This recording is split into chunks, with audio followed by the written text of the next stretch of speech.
An East Alabama fire chief has received the top state honor in his field. We have some changes coming to the weather for the weekend across East Alabama, but one thing that won't change is the temperatures. Warm temperatures remain in place. We'll have the complete weekend forecast for all of East Alabama coming up. With the soccer season officially underway, teams across the area are getting ready for their first chance to see where they stand. EAN Local News starts right now.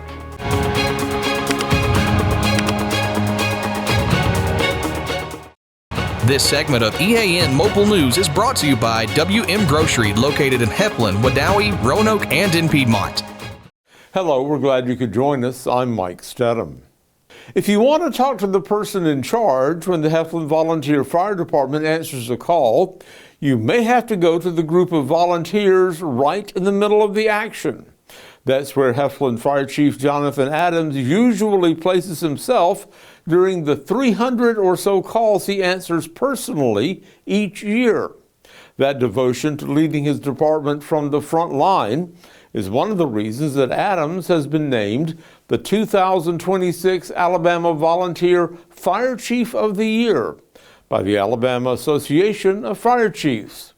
Adams talked with EAN News about his reaction when he learned that he had been given that association's top honor. Good. It makes me feel good for our guys.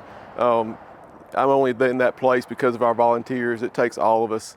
So we've got the best firefighters in the world, and they're really dedicated, and their families stand behind them, and that's what makes the difference. Chief Adams began his service with the Heflin Fire Department in 1998 and was appointed fire chief in 2008. For more than 15 years, he's led a volunteer department of 30 members that does a lot more than just fight fires. Last year we ran 407 calls. Most of those are vehicle accidents. A lot of those are on Interstate 20 because we protect so much of the interstate, so high traffic volume out there. So a lot of those are out there. We respond to smoke alarms, carbon monoxide detectors, service calls of all different things, some medical calls, and we also set up landing zones if an air ambulance has to land. So there's lots of different things we do. Really, firefighting with the new construction nowadays in houses and just quicker notification, we run a lot less structure fires than we do anything else. The award cited Chief Adams' ability to guide a volunteer department through the challenges of limited resources and increasing service demands. Under his leadership, the department has strengthened operational readiness, expanded training opportunities, and built a team-driven culture focused on professionalism and accountability. I think volunteerism as a whole is down, and I would love for our younger generations to make that a priority, not just fire, but volunteering in churches or anywhere you can do volunteer work. It's the most rewarding thing you'll do, and the people that do it have a heart for it. They're there because they love doing it, not for the paycheck. So it's a much tighter knit group. It's a lot better community, and the work just happens easy. Throughout his career, Chief Adams has been recognized for both leadership and bravery. He's a recipient of the Paul Mentor Distinguished Service Award and a Life-Saving Award for entering a burning residence to rescue a trapped victim. His service and that of his department members extends well beyond emergency response. Adams is active in community outreach and fire prevention education, frequently visiting local schools and daycares to promote fire safety. He also plays a key role in assisting with Heflin's community events, including the annual Christmas tree lighting. One of our assistant chiefs, Corey Cochran, loves Christmas. He's always decorated huge for Christmas, so he has sucked the rest of us in. So we put up that 40-foot Christmas tree in the middle of town that's got pixels that can be any color, and there's thousands of them, and synchronized to music. So he's the reason we do that, but we do enjoy it. That's another thing with our volunteers. They're connected with the city. They're plugged into the city, to our community. And the same with all the city volunteers. None of those things would be possible without all the city volunteers. And I love volunteers. As the recipient of the Alabama Volunteer Fire Chief Award, Chief Adams will now be nominated for the Southeastern Fire Chief Award through the Southeastern Association of Fire Chiefs. A homegrown country star is set to headline a major charity show in East Alabama this spring. That story and more when we return. Since 1993, WM Grocery has been a major part of our local community. WM offers the very best in fresh produce and an outstanding meat department. WM also has many local products not found anywhere else and fresh sushi every day. If you need an event catered, come see Mrs. K at any WM store. Curbside pickup is also available for your online grocery orders. Be sure to download the WM app for all the deals of the week and shopper rewards. Go check them out today at any of their locations. We take pride in our community and appreciate your business. Life doesn't stop for car service, and now it doesn't have to. With the Ford Mobile Service Van from Buster Miles Ford, our certified technicians come to you for oil changes, brake service, tire rotations, battery tests, and more. It's the same trusted service now delivered right to your driveway. Schedule your Ford Mobile service today at bustermilesford.com. This segment of EAN Local News is brought to you by Oxford Lumber. Come visit us at any one of our 5 locations in Oxford, Roanoke, Talladega, Jacksonville, and Lincoln. Jacksonville native Riley Green, one of Nashville's top singer-songwriters, will be joined by some of his fellow entertainers to perform at a celebrity golf tournament benefiting his charity, the Buford Bonds Foundation, at the Amp in Gadsden on April the 14th. Tickets for that 7 p.m. show went on sale today at the Event Hub website, with a link also available at the City of Gadsden's website. Gadsden Mayor Craig Ford says his city is honored that Green chose the Amp for this benefit concert. Prior to the concert, the RTJ Golf Trail at Silver Lakes will host the Riley Green and Friends Celebrity Golf Tournament.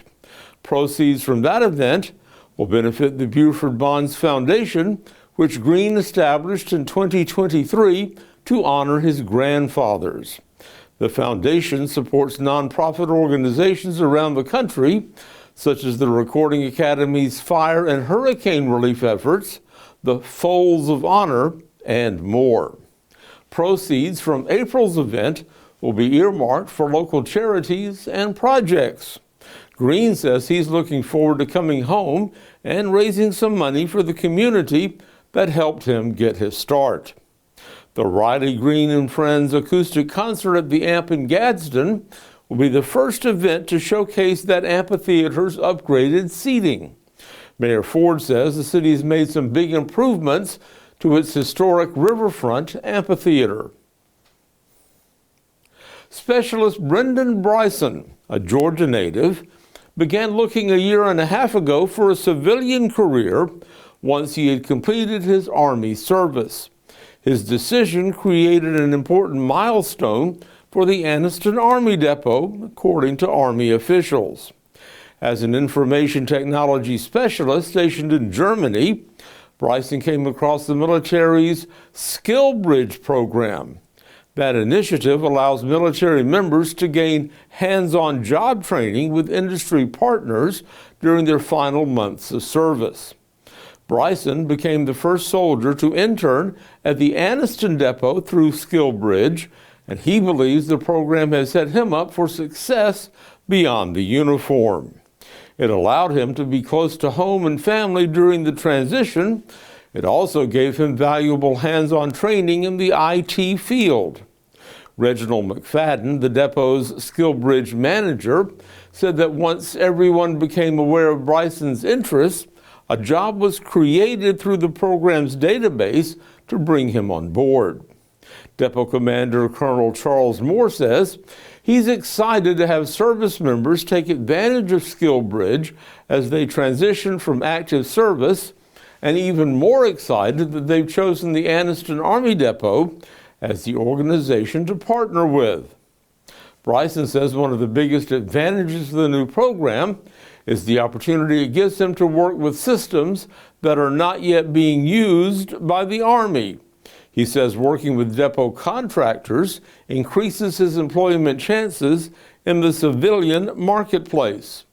Depot officials say the SkillBridge program is a great way for them to bring on new and highly trained service members seeking employment once they separate or retire from the military.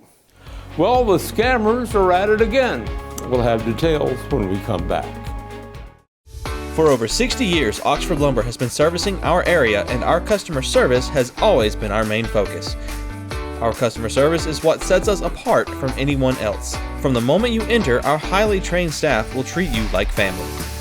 To enthusiastically provide total customer satisfaction within a positive and self-fulfilling employee relations environment. Visit us at any of our 4 locations or at oxfordlumber.com. Hi, my name is Edith Couch, and I'm a patient at Good Hydrations. Well, I've known Dr. Sneed, and I've known the people at CARES ever since I moved here from Atlanta.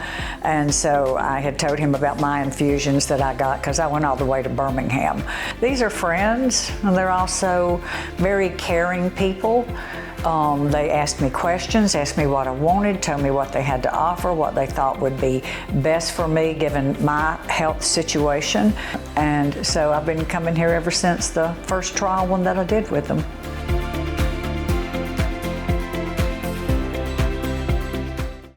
This segment of EAN Local News is brought to you by Waldrop Metal Buildings, custom metal buildings built right here in Anniston.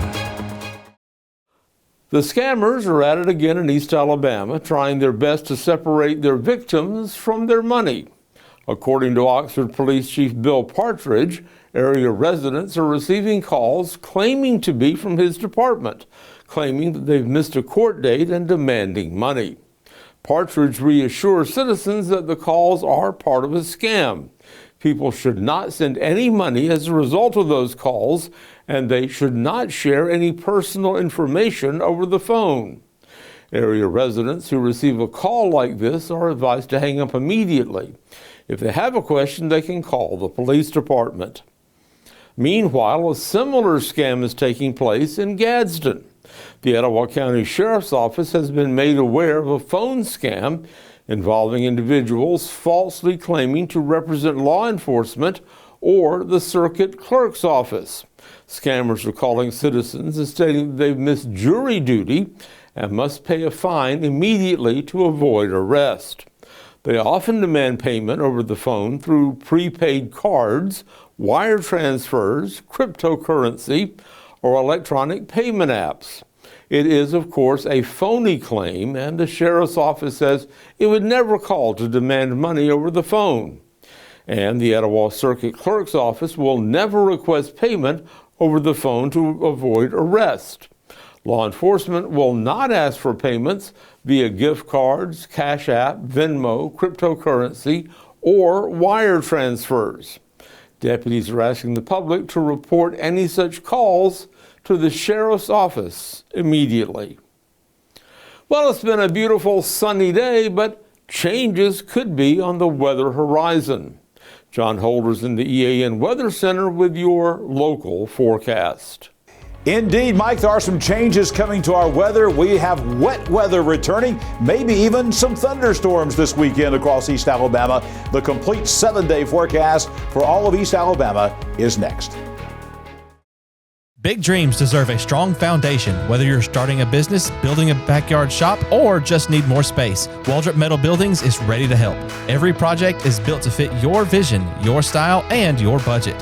Let's bring that dream to life. Call Waldrop today.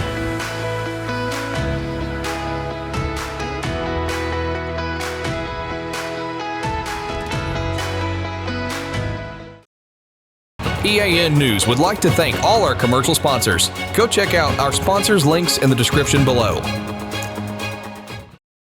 Back to plenty of blue sky and sunshine on the EAN weather cam today. Right here in downtown Anniston, a great shot of the traffic on Quintard Avenue. Starting to see some green grass, as a matter of fact. That's because of the warm temperatures. Here in the EAN Weather Center today, topping out at 64 degrees, above the average again, after a morning low of 35 degrees, about where we should be for this time of year.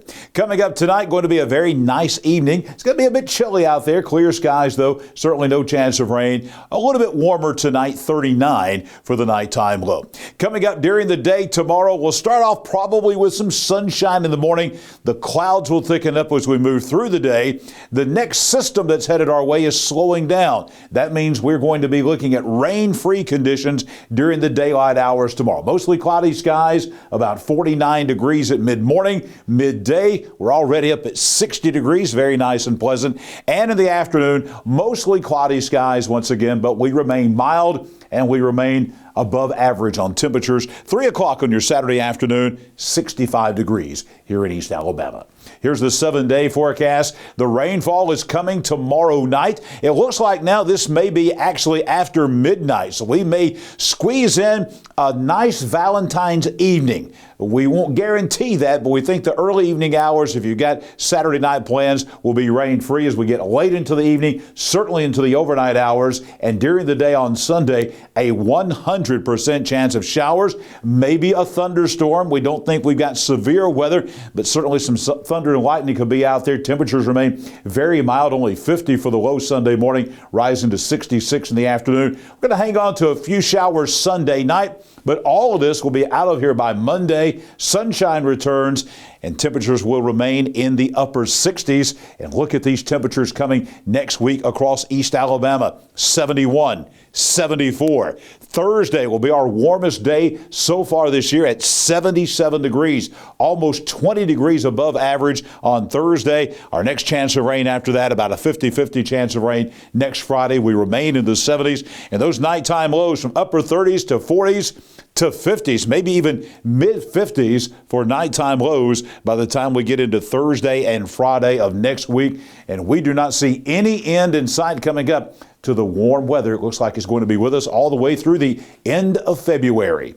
Well, we do have some thunderstorms in the forecast, as we said. There's actually a marginal risk for severe weather down here in southern Mississippi, southern half of Alabama, the southwestern part of Georgia, northern Florida, that marginal risk. You see the green here, which includes us here in East Alabama. That is going to be what we call general thunderstorms. So don't be surprised tomorrow night after midnight, Sunday, as you're getting ready to go to church and Sunday school, if you might see or hear some thunder and lightning out there all across East Alabama. I'll be back here tomorrow morning, bright and early at 6 a.m. with your Valentine's Day at a glance. We'll have that for you. I'll also be back here Sunday morning with your Sunday morning breakfast forecast and Monday morning with your Monday morning breakfast forecast as well. It's Friday night sports time. Colby Amos is back after the break. Discover the elegance of fine jewelry at Couch's Jewelers. From timeless diamonds to stunning gemstones, every piece is crafted to perfection. Experience the quality in person. Your next treasure awaits. Visit us today in Anniston. Westbrook Christian opened its season at home against Donahoe, and from the opening whistle, the Warriors set the tone. Westbrook controlled possession early, kept the pressure on Donahoe's defense, and created multiple scoring chances throughout the match. That strong start was something that head coach Jody King was pleased about to see in his team's first action of the season. Coming out, we had some really challenges. We've had some kids get sick just here recently, and we have several that are dual sport athletes. They're tied up in basketball. So there's a lot of question marks and a lot of new players coming up in the varsity squad this year. So really just kind of looking to get out here against a solid 11, against an opponent that can really challenge us. And the ladies are super proud. They stood up to the challenge outstandingly. Just kept to their standards, played aggressively, attacking the ball. And it's just been amazing to watch them grow. Westbrook's defense stood tall all night, turning away Donahoe's chances from protecting the lead. The Lady Warriors were able to break through the match with only one goal, and from there focused on controlling the tempo and limiting mistakes. Even with the win, Coach Keene knows there is still plenty of room for growth as the season moves forward. We have strong players, but we also have some new players to the game, and some coming just off JV from last year. So I think it's just trying to find that consistency across the board on all 11. As the Warriors continue to get more game experience, the focus will be on turning strong possessions into goals and building consistency for both ends of the field. And with the season just beginning, the road ahead won't get any easier. I know we'll have Jacksonville twice through the year. They're part of our area. We'll have Lincoln twice. They're part of our area as well. We'll be facing Springville again, which we went to third-round playoffs with last year. a heartbreaking loss there. So we're going to be looking for some real challenge there and trying to redeem ourselves. Going through 2 overtimes and almost into the PKs, just literally in the last 30 seconds, losing that game. So we get to see them again this season. With an opening night shutout and a win already in the books, Westbrook Christian looks to build momentum as they prepare for a busy stretch of matches in the weeks ahead. That's going to be all that we have for sports today. We'll be back here on Monday with more updates across East Alabama. Back to you, Mike. Thanks for watching East Alabama Now Local News. We appreciate all of your support. Please like and subscribe to see more local news in your area. Try to stay dry this weekend, and we'll see you back here Monday for your news on your schedule.